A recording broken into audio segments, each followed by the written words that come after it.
Hello, welcome back. Now I am going to teach you examination of nose. तो अभी हमने anatomy of nose पढ़ा तो examination of nose अगर हम एकदम पढ़ लेंगे तो उससे क्या होगा कि हमें बहुत सारे पॉइंट्स तो वैसे ही क्लियर हो जाएंगे जो कि anatomical part of the nose पे डिपेंडेंट है एग्जामिनेशन के पॉइंट्स। तो इसलिए मैंने एकदम ये एनाटॉमी ऑफ नोज को खत्म करने के बाद एग्जामिनेशन ऑफ नोज को टॉपिक जो है लिया है। तो इसमें हम देखेंगे कि किस प्रकार से डिफरेंट पार्ट्स जो है उनके एग्जामिनेशन में एनाटॉमी का क्या रोल होता है।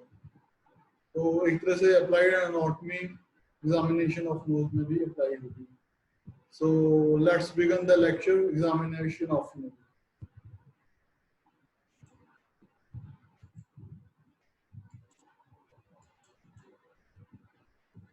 So our topic is NASA Pariksha, that is examination of the nose.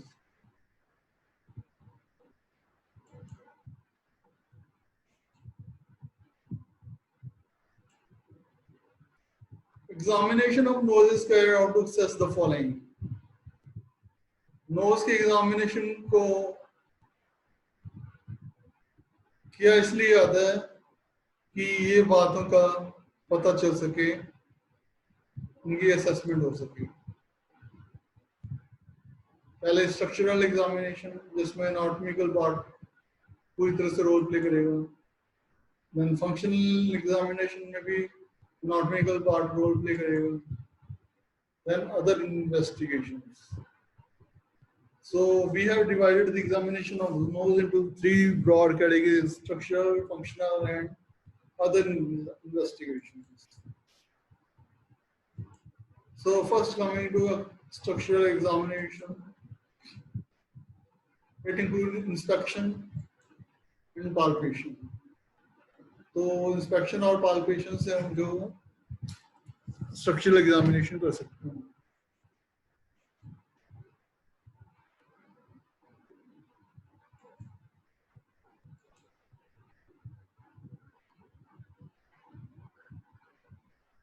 तो फंक्शनल एग्जामिनेशन में हम नेजल फंक्शंस का एग्जामिनेशन करते हैं। नेजल की पेटेंसी क्या है, रेस्पिरेटरी कंडीशन, ऑल्फैक्टरी कंडीशन क्या है, और नेजल के बाकी फंक्शंस जो है नॉर्मल हैं, ये सारे फंक्शनल एग्जामिनेशन में आते हैं। थर्ड जो है अदर इन्वेस्टिगेशंस आती हैं, उसमें जो जैसे allergy test, because allergy is due to haemoglobin E, then nasal smears, radiology, nasal endoscopy and computerised tomography scan, ये सारे टेस्ट जो अदर इन्वेस्टिगेशंस में आएंगे। Then common symptoms of nasal disease include nasal obstruction, nasal discharge, sneezing, loss of sense of smell, that is known as nausea. तो जैसे जैसे हम diseases पढ़ते जाएंगे हमें ये पता क्लियर होता जाएगा कि कौन सा क्लिनिकल फीचर या कौन सा सिम्टम या कौन सा लक्षण कौन से रोग में पाया जाता है। जैसे नेजल ऑब्स्ट्रक्शन हो गया, नेजल डिस्चार्ज हो गया, स्नीजिंग हो गया, loss of sense of smell हो गया। तो ये हम एक बार एग्जामिनेशन पढ़ लेंगे तो उसके बाद डिजीजेस के साथ साथ ये क्लियर हो जाएगा। Then facial pain caused by sinusitis, headache, nasal bleeding, जो हमने अभी पढ़ा था कि little area acusal plexus that is located in anterior part of the nasal septum, वो नेजल ब्लीडिंग का कॉमनेस्ट साइट है। तो वहाँ पे एनाटॉमिकली हमने पढ़ लिया कि वहाँ पे आर्टरीज एनास्टोमोस करती हैं ब्लड सप्लाई के लिए। तो अब नेजल ब्लीडिंग वहाँ से ज़्यादा क्यों होती है, वो डिजीज एपिस्टैक्सिस में स्टडी करते हैं। चेंज ऑफ वॉइस जो हमें रिनाइटिस में मिलती है, snoring, Then history regarding following condition must be taken. तो हम इन कंडीशंस के लिए हिस्ट्री लेते हैं, लाइक एलर्जीज। तो हमें पता है कि कॉमनेस एलर्जी जो पोलन ग्रेन से होती है, बाकी किसी को फूड से भी हो सकती है या फिर सिंथेटिक सब्सटेंसेस से भी हो सकती है, इंजेस्टेंट से हो सकती है। तो एलर्जीज को then study regarding smoking conditions, then occupation, history of previous surgery. So we have to take history regarding allergy, smoking, occupation, history of previous surgery. So come up to the definitive diagnostic point. Then previous trauma, if any, then asthma, general medical history, seasonal or daily variation symptoms जो कि allergy में होता है, then drugs, बहुत सारी drugs ऐसी हैं जो लॉन्ग टाइम पे नोज में इंस्टॉल किए जाए तो रेटिनाइटिस मेडिकोसा को कॉज करती हैं, वैसोमेटर रेटिनाइटिस को कॉज करती हैं, रेटिनाइटिस मेडिमेंटोसा को कॉज करती हैं। Then first coming to external nose inspection. Inspection of the external nose is done from the front. Following signs are to be looked for: size, shape, deformity, swelling. ये सब हम normal anatomical points जो हैं anatomy में पढ़ चुके हैं। Scars or abnormal creases which may occur in atrophic rhinitis or allergic rhinitis, redness, discharge, crusting, ozena. Crusting and ozena are signs of atrophic rhinitis, which we will study later. Then palpation.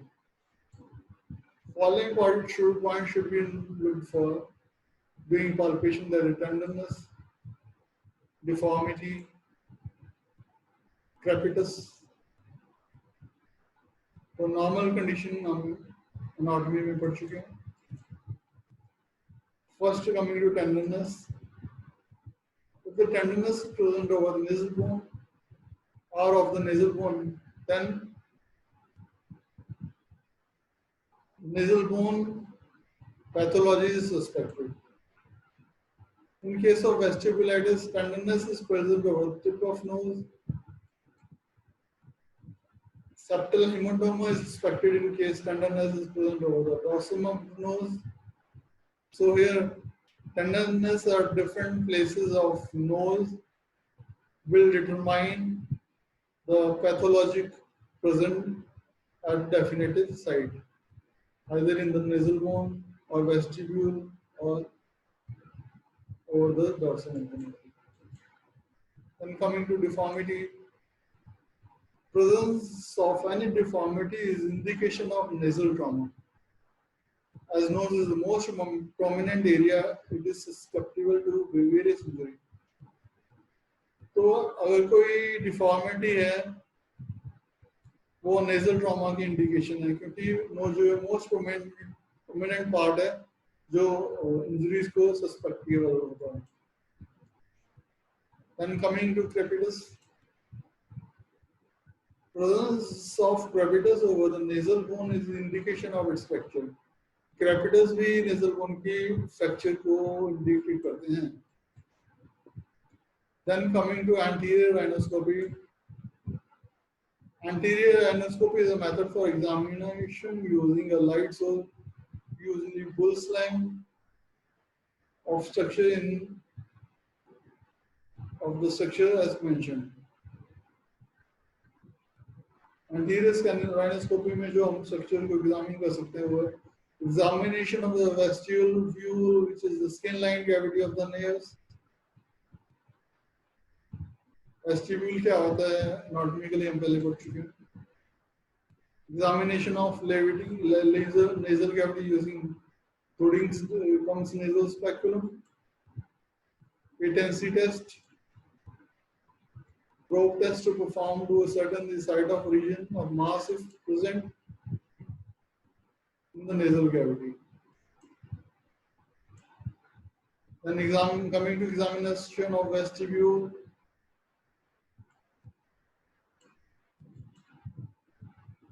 Vestibule is examined by raising up the tip of the nose, lined with skin and has hair follicles. Vestibulitis can cause swelling of the roof and lateral wall.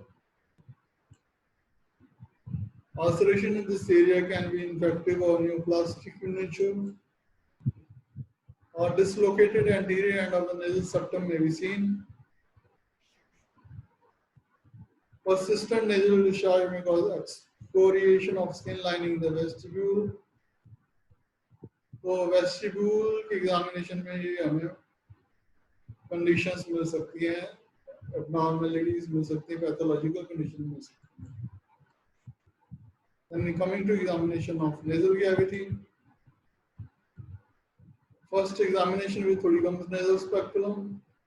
To examine the nasal cavity, Thornton's nasal speculum is used or utilized. It is held in the left hand by the right-handed people and vice versa. तो left hand वाले व्यक्ति जो right hand में और right hand वाले व्यक्ति इसको left hand में होल्ड करते हैं. एग्जामिनर जो है. The tip of nose lifted and the blades of Thornton's speculum is introduced into the nose. ये आगे अभी इसी लेक्चर में मैं आपको इनकी पिक्चर्स दिखाऊंगा, इनके यूजेस बताऊंगा और method of examination बताऊंगा. When the nasal speculum is introduced, its blade should be always be closed and is always introduced in upwards and diverse direction. तो nasal speculum को जब हमने नोज में डालना है तो उसके ब्लेड जो हमेशा क्लोज होने चाहिए, नहीं तो क्या होगा, जो हेयर्स है वो उसमें कैच हो जाएंगे और पेशेंट को पेन फील होगा. और उसको निकालते टाइम वो हमेशा खुला होना चाहिए ताकि हेयर्स जो है वो उसमें स्टिक ना कर सके. Once inside the nose, the blades are gradually avoid discomfort to the patient.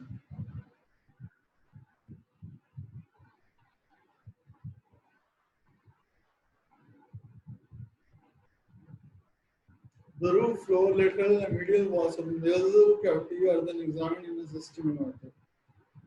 तो ट्रिकम नेजल से रूफ को, फ्लोर को, लेटरल और मिडिल वॉल को सिस्टमिक मेथड से एग्जामिन किया जाता है. The color of nasal mucosa is observed, which is dull red in color in normal condition. Nasal mucosa का जो नॉर्मल कलर है वो डल रेड होता है. Widening of the nasal cavity is present in atrophic rhinitis, जिसको आयुर्वेद में हम पीनस पुथिनस या वीनस कहते हैं. Cluster formation and dryness may also be seen, which may be present in atrophic rhinitis. Nasal septum is examined for the presence of spurs, deviations or perforations. तो nasal septum में deviated nasal septum हो सकती है, जो कि in examination से clear हो सकता है. Then anterior ends of the inferior and middle terminates can be seen. तो anterior ends of inferior and middle terminates को हम देख सकते हैं Thornton's nasal speculum से. These are present as prominent, firm, fleshy and red projections on the lateral wall. ये lateral wall पे present होते हैं structures, जैसे भी हम already anatomy में study कर चुके हैं. Assessment of the color, size and the quality of the mucosal lining is done. तो color, size and quality of the mucosal line को ये assessment को हम study करते हैं. These do not move on probing. तो नॉर्मल केसेस में ये प्रोबिंग से मूव नहीं करते हैं जो टर्मिनेट्स है inferior mid terminates. Discharge, if any, from the middle meters is also looked for. Terminates में so atrophy and shrivel up in case of atrophic rhinitis. In case of chronic rhinitis, allergic rhinitis, and vasomotor rhinitis, there may be hypertrophy of middle meters and inferior meters. To visualize the middle meters have distributed upwards and backward up to an angle of 45 degrees as the middle meters is situated upwards, backwards. तो middle metres को देखने के लिए हमें head को ऊपर और पीछे की तरफ करना है 45 डिग्री के एंगल पे और उसको हम तब देख सकते हैं मिडल मीटर्स को. This will lead to clearly visible the middle meters. इससे हम मिडल मीटर्स को क्लियरली देख सकते हैं. Then coming to posterior anoscopy, it is done with posterior anoscopic mirror and tongue depressor. Structures which can be seen normally are. तो posterior anoscopy के लिए हमें एक तो posterior anoscopic mirror चाहिए होता है tongue depressor. तो इससे हम जो स्ट्रक्चर देख सकते हैं वो adenoid है जिसको nasopharyngeal tonsil भी कहते हैं.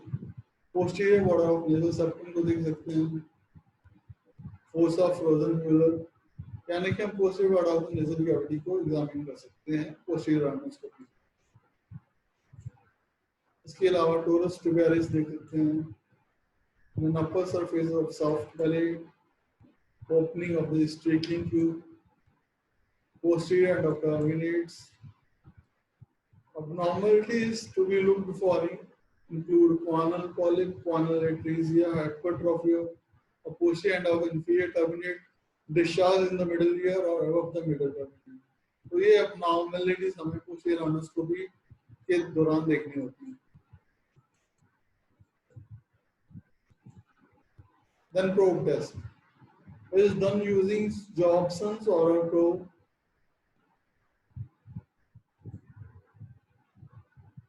Topical anesthesia is administered to nose with xylocaine 4%. तो xylocaine 4% से हम topical anesthesia देते हैं इस केस में.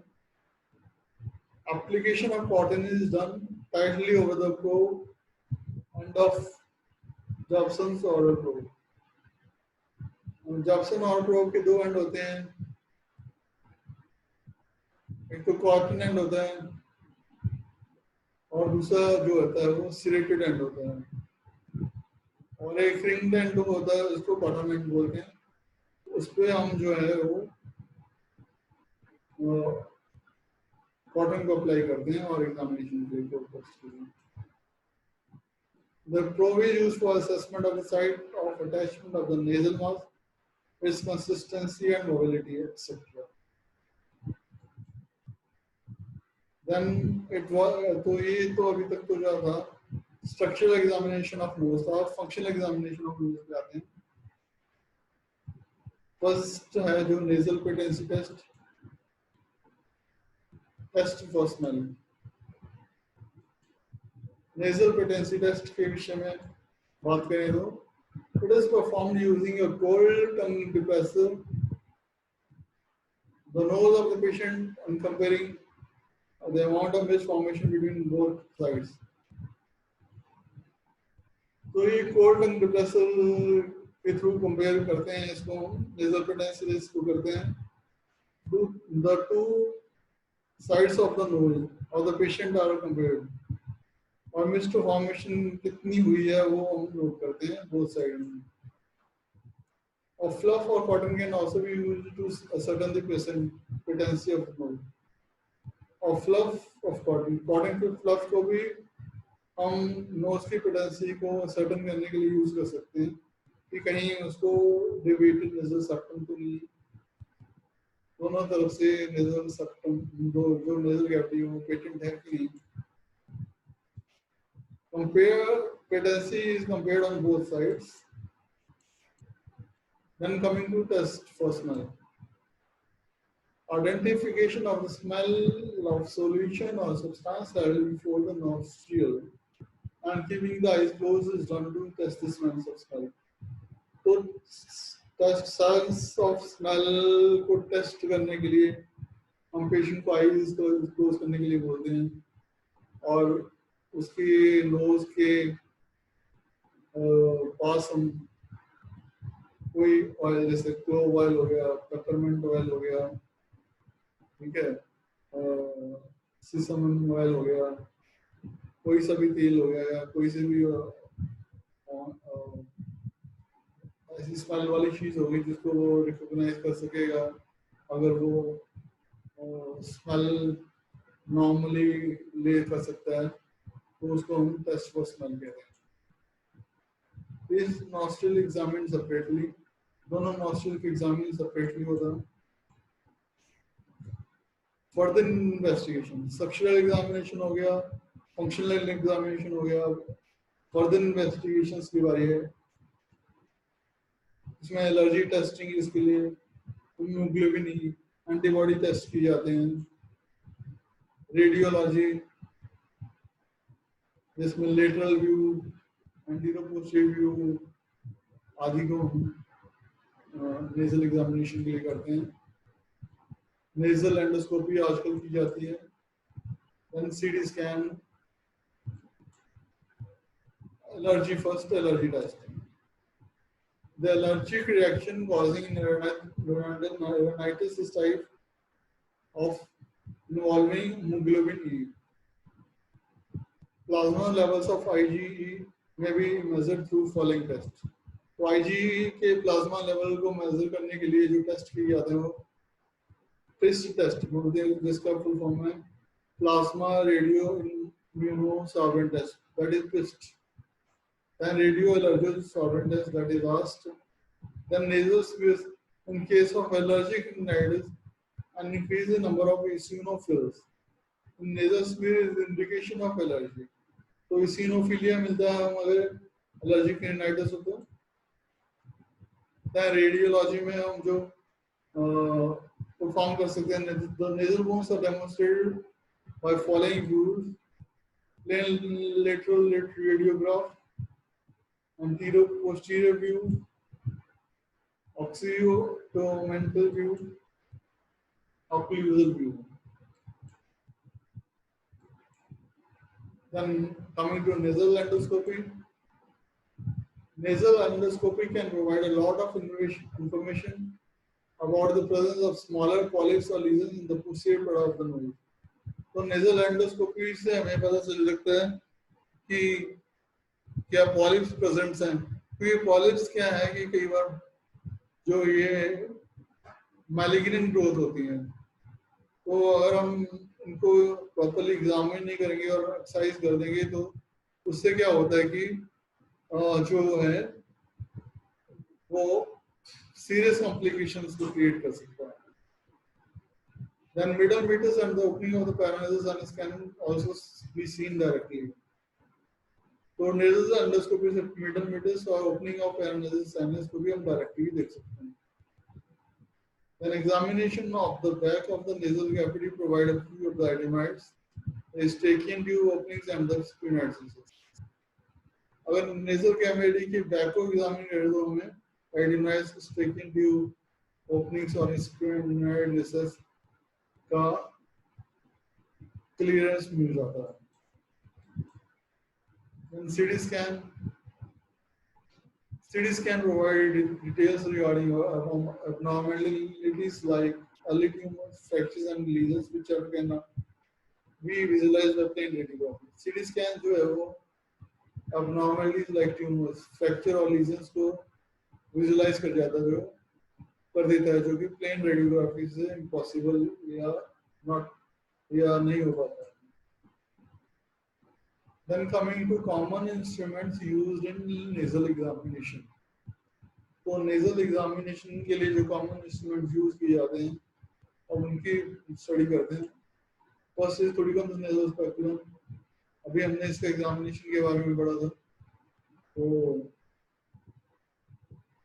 इसको एंटीरियर एंडोस्कोपी में काम में लेते हैं।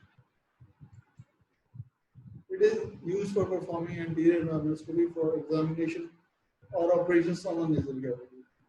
तो इसका मेथड है, it is held in left hand by right-handed person. The fingers used are the crooked index finger of the left hand, extensor surface of the middle phalanx of the ring finger, and flexor surface of the middle finger. तो उसमें 3 fingers use होती हैं, the crooked index finger of the left hand, extensor surface of the middle phalanx of the ring hand, and flexor surface of the middle finger. It is closed by compression between the extensor surface of the middle phalanx of the ring finger and flexor surface of the middle finger. The beam of light reflected from the head mirror is directed on the patient's nostril. Condition of the floor of the nasal cavity, nasal septum and lateral wall is observed. तो इसे हम जो nasal wall nasal cavity की floor है, nasal septum और lateral wall है, उनको जान सकते हैं। Then second is posterior endoscopy mirror, इसको भी हमने अभी पढ़ा था। इसे posterior part of nasal cavity को हम एग्जामिन कर सकते हैं। It consists of a smaller circular plane mirror attached to the tip of a long thin angulated handle. Method: posterior endoscopy is performed with posterior endoscopy mirror and a tongue depressor. तो इसमें posterior endoscopy और tongue depressor दो चीज चाहिए होती है। The mirror is heated gently to avoid fogging. तो mirror में fogging ना हो इसलिए उसको gently heat कर लेते हैं। And the temperature is tested on the back of the hand before introducing it into the patient's mouth. और उसके temperature को हम test कर लेते हैं on the patient's hand के back पे, ताकि temperature बहुत ज़्यादा ना हो और वो कोई injury ना कर सके। Patient is asked to open his mouth and the tongue is depressed sideways, and the warmed mirror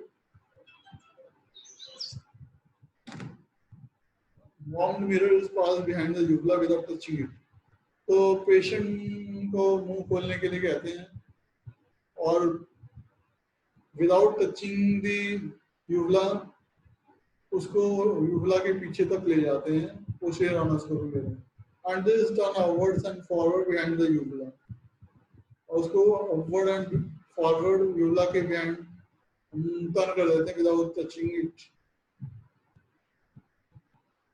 और नेजोफेरिंग्स को भी इसे टच नहीं करते हैं। The light is focused on the mirror and is reflected on the structure to visualize. जो light है उसको हम मिरर में फोकस करते हैं और जिस स्ट्रक्चर को विजुलाइज करना है उसको देखने की का प्रयास करते हैं। Care is taken not to touch the posterior pharyngeal wall at any time as it uses gag reflex. हमें इस बात का ध्यान रखना है कि किसी भी समय पोस्टीरियर pharyngeal wall को टच ना हो क्योंकि इससे gag reflex हो जाता है। इसका use it is used to examine the nasopharynx and posterior part of nasal cavity. इसे नेसोफेरिंक्स और posterior part of nasal cavity का एग्जामिनेशन करते हैं। Then next instrument is nasal foreign body hook. It is used to hook out the foreign body from cavity by passing it above and behind the foreign body. तो इसको foreign body के ऊपर और पीछे ले जाकर फॉरेन बॉडी को remove करते हैं। Then nasal packing forceps, इसको nasal packing के लिए यूज करते हैं। It is angulated plane forceps, and it is blunt and non-dense. So it is used for anterior packing of nasal cavity in case of epistaxis. जब knows में से blood आ रहा हो, एपिस्टैक्सिस की कंडीशन हो और एंटीरियर पार्ट से blood आ रहा तो एंटीरियर पैकिंग के लिए जो है nasal packing forceps को यूज करते हैं। To give local anesthesia through Yallokin gas packing, और local anesthesia देने के लिए Yallokin gas packing में भी इसका यूज होता है। Then St. Clair Thompson nasal speculum features. It has long blades which are concave within inside. It is used in some mucous resection operations and septoplasty. ये operation हम लेविएटेड nasal septum में पढ़े और कैसे वहाँ सेंट्रल स्पेक्ट्रम का use होता है, ये हम पढ़ेंगे वहाँ पे। So thank you, thanks a lot.